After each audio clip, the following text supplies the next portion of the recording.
আচ্ছা, আপনারও কি এমনটা মনে হয় যে কোনো কিছুই যেন মনের মতো হচ্ছে না? যেটা চাইছি সেটা পাচ্ছি না, যেটা হওয়া উচিত সেটা হচ্ছে না। সবকিছু কেমন জানি অগোছালো। কেন আমার মনের আশাগুলো আমার রব শুনছেন না? আপনারও কি ঠিক এমনটাই মনে হয়? আপনারও কি মনে হয় জীবনের অঙ্কগুলো মিলছে না?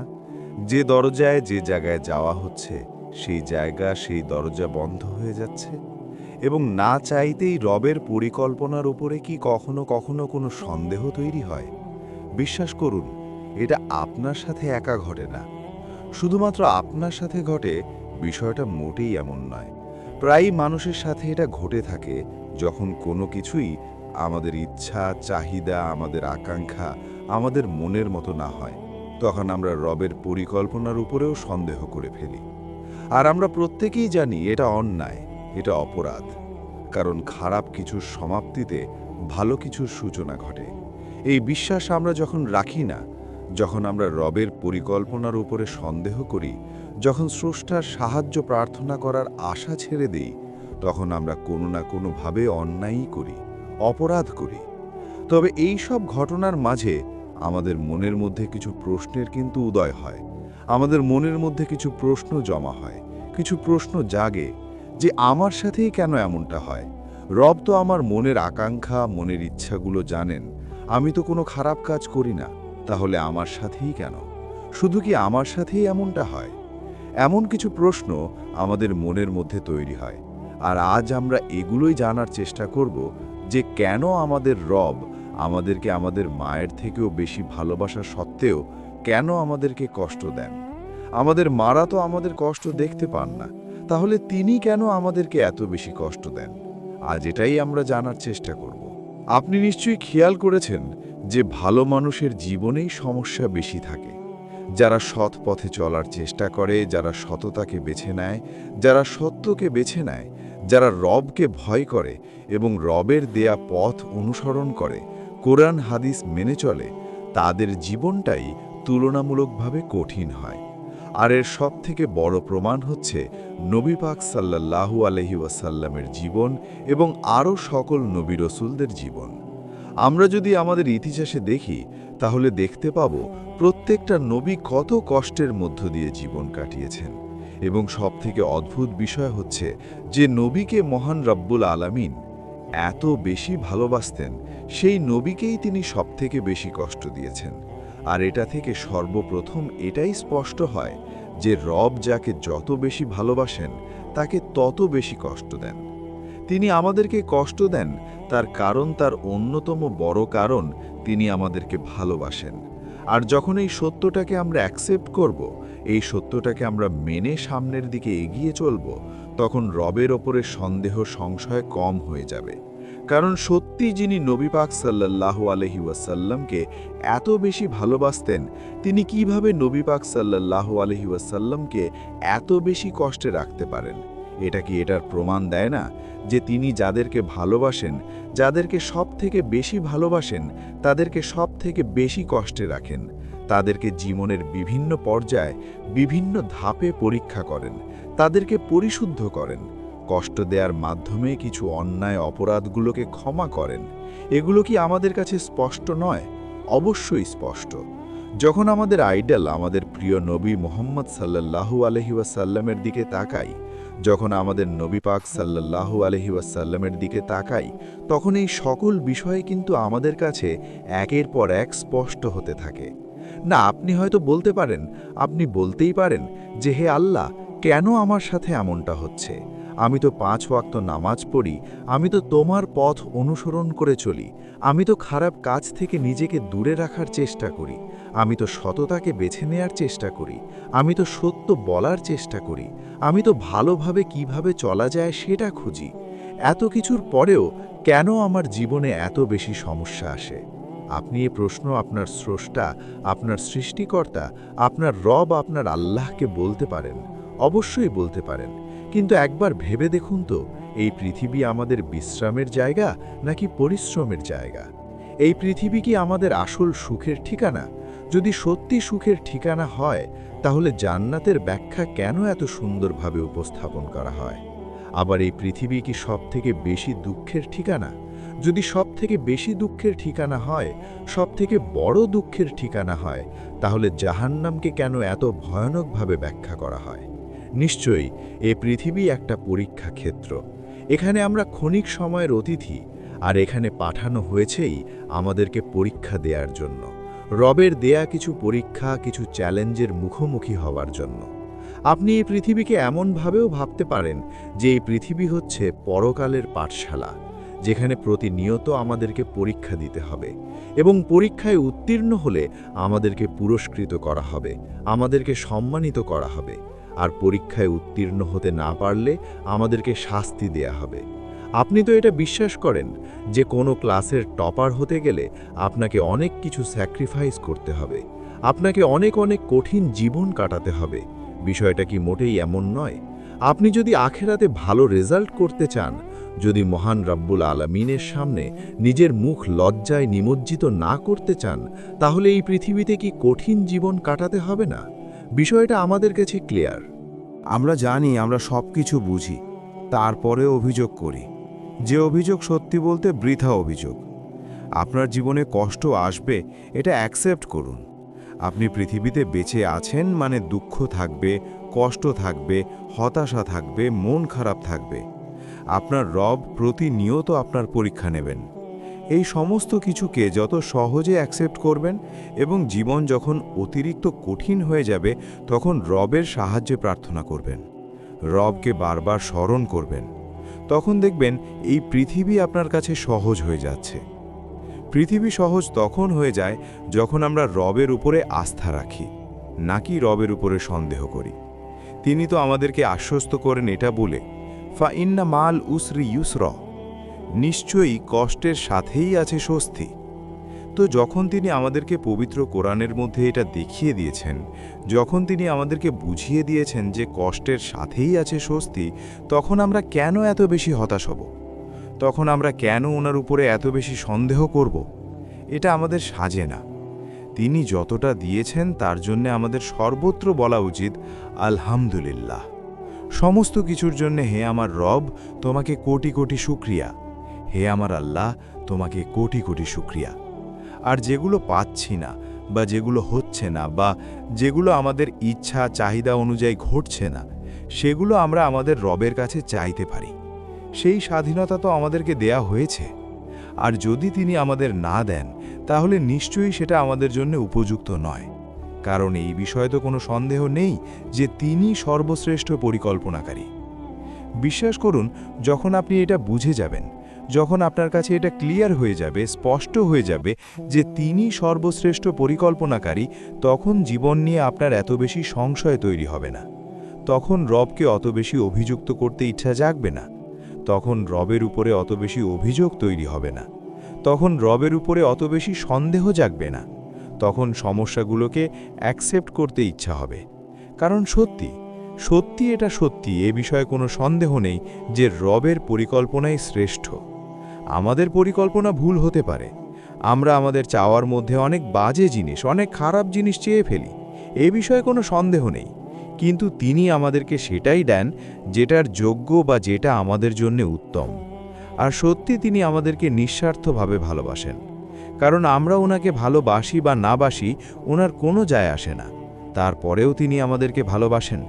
যখন নিঃস্বার্থ ভালোবাসার সংজ্ঞা আমি খুঁজি, তখন আমি আমার রবের নামটাই বারবার বুঝি। আমার তো মনে হয় স্বার্থের পৃথিবীতে আপনি যে পথ ধরেই নিঃস্বার্থ ভালোবাসা খুঁজতে বার হন না কেন, সর্বশেষ গন্তব্য আপনার রবের দরবারই হবে। কারণ নিঃস্বার্থ ভালোবাসা শুধুমাত্র স্রষ্টার কাছ থেকে পাওয়া যায়। বাদবাকি যে কোনো ভালোবাসার মধ্যেই স্বার্থের গন্ধ রয়ে যায়। আমাদের এটা বোঝা উচিত যে আমাদের এই কঠিন জীবন আমাদেরকে ধ্বংস করার জন্য নয়। কঠিন সময় ভেঙে পড়ার পরিবর্তে কেন রবের উপরে বিশ্বাস রাখা জরুরি, এটা আমাদের বোঝা উচিত। মহান রব্বুল আলামিন অনেক সুস্পষ্টভাবে এটা উল্লেখ করে দিয়েছেন যে তোমরা কি মনে করো যে তোমরা জান্নাতে প্রবেশ করবে, অথচ এখনও তোমাদের কাছে তোমাদের পূর্ববর্তীদের মতো অবস্থা আসেনি?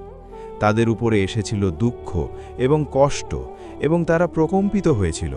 সূরা বাকারার 214 নম্বর আয়াতে মহান রব্বুল আলামিন অনেক সুস্পষ্টভাবেই এটাকে উল্লেখ করেছেন।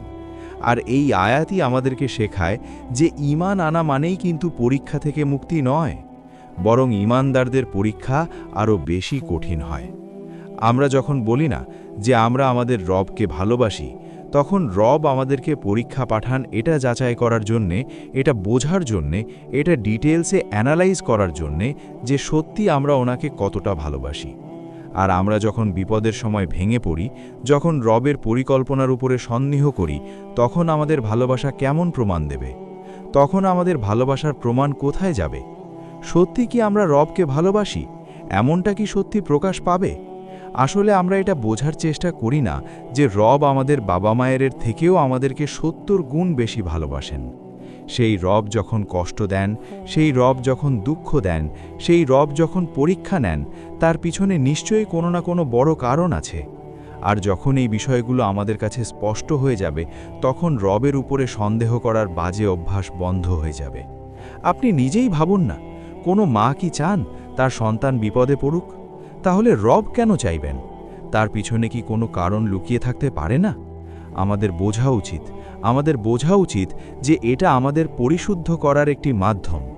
খাঁটি সোনাকে যেমন আগুনে পুড়িয়ে উজ্জ্বল করা হয়, ঠিক তেমনি আমাদেরকে বিপদের আগুনে পুড়িয়ে আমাদের গুনাহগুলোকে ঝরিয়ে দেয়া হয়। আর এটা করার সবথেকে বড় কারণ আমাদেরকে জান্নাতের উপযুক্ত করা। এখন আপনিই বলুন যে এই যে আমরা রবের উপরে সন্দেহ করি, বিপদ আসলে ঘাবড়ে যাই, এটা কতটা গ্রহণযোগ্য? এটা সত্যি কি আমাদের সাজে? রব যদি আমাদেরকে ভালো না বাসতেন, তাহলে তিনি আমাদের পরীক্ষা করতেন না। আমরা আমাদের বর্তমানটাই দেখি, কিন্তু আমাদের রব আমাদের সম্পূর্ণ জীবন দেখেন, আমাদের ভবিষ্যৎ দেখেন, আমাদের অতীত দেখেন, আমাদের জন্য কোনটা উত্তম কোনটা ভালো সেটা দেখেন। আমরা তো কেবলমাত্র একটি ছোট ছবি দেখছি, কিন্তু তিনি তো পুরো ক্যানভাসটা দেখছেন। হযরত ইউসুফ আলাইহিসসালামের জীবন দেখলে কি আমাদের কাছে এটা স্পষ্ট হয়ে যায় না? হযরত ইউসুফ আলাইহিসসালামকে তো নিজের ভাইয়েরাই কূপে ফেলেছিলেন। যখন একজন ছোট্ট শিশুকে তার নিজের ভাইয়েরাই হিংসা করে কূপে ফেলে দেয়, সেটা কি তার জন্য বড় বিপদ নয়? শুধু কি এখানেই সমাপ্তি? এরপর ওনাকে দাস হিসেবে বিক্রি করা হলো, মিথ্যা অপবাদে ওনাকে জেল ঘাঁটতে হলো। যদি আমরা সংক্ষিপ্ত সময়ের মাপকাঠিতে এটা বিচার করি, তাহলে এটা কি মনে হয় না যে তার জীবনটা পুরো তছনছ হয়ে গিয়েছে? যদি আমরা সংক্ষিপ্ত সময়ের ব্যবধানে এটা বিচার করি, তাহলে কিন্তু এটাই দাঁড়ায়। কিন্তু রবের পরিকল্পনা তো আলাদা ছিল। ভেবে দেখুন, সেই অন্ধকার জেলখানাই কিন্তু হয়ে উঠেছিল ওনার মিশরের রাজপ্রাসাদে যাওয়ার রাস্তা। যদি তিনি কূপে না পড়তেন, যদি ওনাকে জেলখানায় না যেতে হতো, তাহলে তিনি কি কখনোই মিশরের অধিপতি হতে পারতেন? কেন এমনটা ভাবেন না? কেন এমনটা মনে করেন না যে আপনার জীবনেও হয়তোবা সেই কূপ বা জেলখানা সদৃশ কোনো বিপদ এসেছে, যেটা দেখে আপনার হয়তোবা ভয় হচ্ছে, আপনার মনে হচ্ছে জীবন শেষ, কিন্তু সেই বিপদই হয়তোবা আপনাকে আপনার জীবনের শ্রেষ্ঠ অর্জনের দিকে নিয়ে যাবে?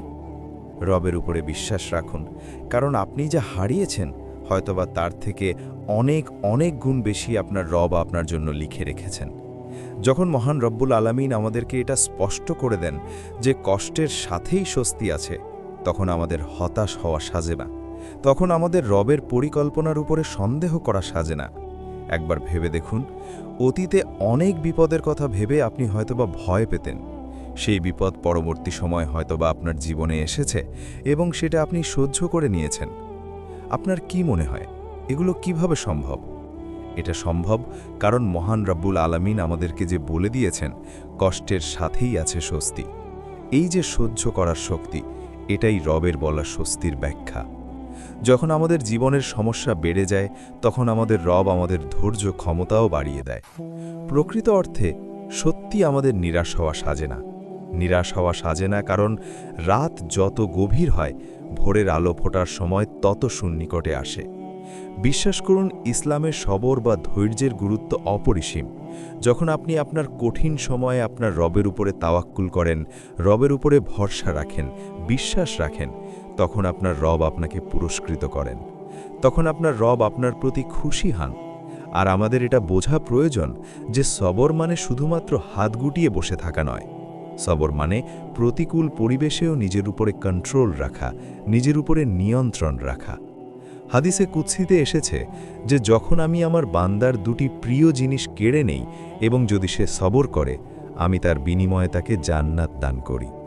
আসলে বাস্তবতা তো এটাই যে মহান রব্বুল আলামিন কোনো কিছু কেড়ে নিলে তার থেকে উত্তম, তার থেকে ভালো কিছু ফিরিয়ে দেন। আমরা আমাদের জীবনের কঠিন সময়, বিপদের মুহূর্তগুলোতে অনেক সময় ভুল মানুষের কাছে গিয়ে সাহায্য চাই, মানুষের কাছে নিজের দুঃখের কথা বলি এবং সাহায্য প্রার্থনা করি।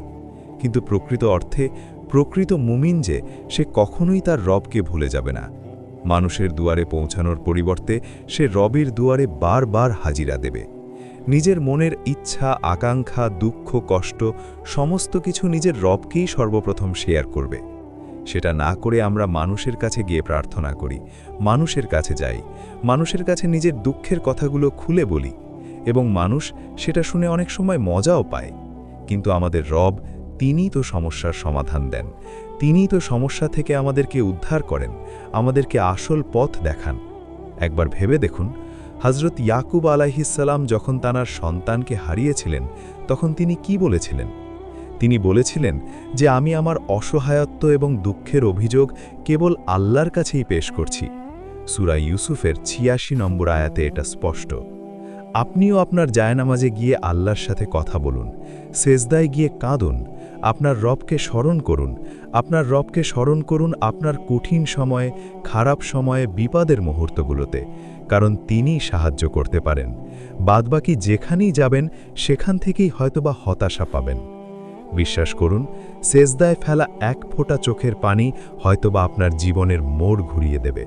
দেখুন, আজ আপনি যে পরিস্থিতির মধ্য দিয়েই যান না কেন, সেটা অর্থনৈতিক সংকট হোক, একাকিত্ব হোক বা প্রিয় মানুষের অবহেলা হোক, যাই হোক না কেন, একটা কথা সর্বত্র সবসময় মনে রাখবেন যে আপনার রব আপনার সাথেই আছেন এবং তিনি আপনার হৃদয়ের স্পন্দন শোনেন, আপনার না বলা কথাগুলো বোঝেন। না, আপনার জীবনটা কোনো দুর্ঘটনা নয়, এটা তো মহান রব্বুল আলামিনের নিপুণ হাতে সাজানো একটি গল্প। আর এই গল্পের শেষটা নিঃসন্দেহে নিশ্চয়ই সুন্দর হবে যদি আপনি আল্লাহর উপরে ভরসা রাখেন। তাই আপনার কাছে অনুরোধ করব যে উঠে দাঁড়ান, চোখের পানি মুছুন এবং নতুন করে শুরু করুন। আর এটা মনে রাখবেন, আজকের আপনার এই ব্যর্থতা আপনাকে আপনার ভবিষ্যতের বড় সফলতার জন্য তৈরি করছে। মহান রব্বুল আলামিন আমাদের সকলকে কঠিন সময়ে ধৈর্য ধরার তাওফিক দান করুক, আমাদেরকে হতাশা থেকে বাঁচাক এবং রবের পরিকল্পনার উপরে সন্দেহ করা থেকে আমাদেরকে হেফাজত করুক। সকলে আল্লাহ তাআলার কাছে হাত তুলে মুনাজাত করুন। বিসমিল্লাহির রহমানির রহিম।